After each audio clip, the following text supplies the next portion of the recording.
Dati kasi, nang walang kaising, trabaho lang kami. Trabaho, gawa, hindi mo makikita yung performance mo. Parang gawa ka lang ng gawa. Wala ka nang wala ka nang makikita na achievements man lang ba para sa sarili mo.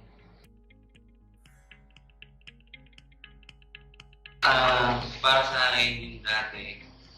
Kasi dati parang baliwala lang yung pagpasok namin, yun nga, bibigyan kami ng output target.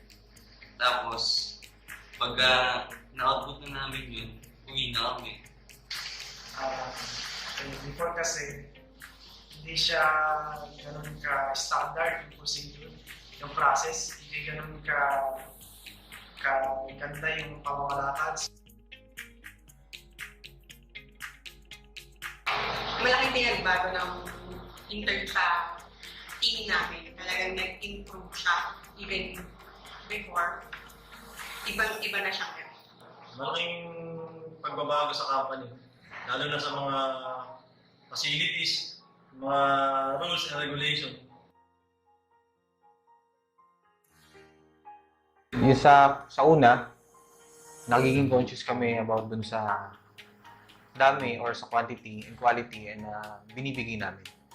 And visually, nakikita namin yung nagiging epekto ng output namin. At the same time, nandun na rin yung efficiency ng quality namin kung gaano karaming projects na gagawa namin. At nagiging aware kami doon about that. Di katulad dati, project lang, ganyan, wala.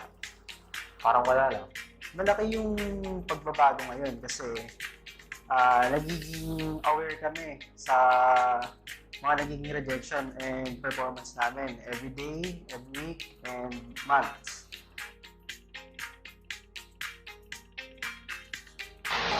Hindi ko nakatingin yung posisyon ko na to kung hindi ako nagsikap. Sa inyo, magsikap kayo. Pagbutihin nyo, hindi lang naman yan yung makukuha nyo para sa pamilya nyo. Gawin lang natin yung trabaho natin. Tsaka, yung sinasabi sa atin na sundin lang natin sinasabi sa atin na process.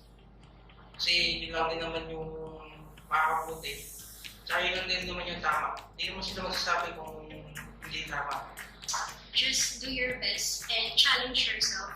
And always remember that the changes that happen during now is just the stepping stone to make yourself more productive, to make your self-esteem more higher.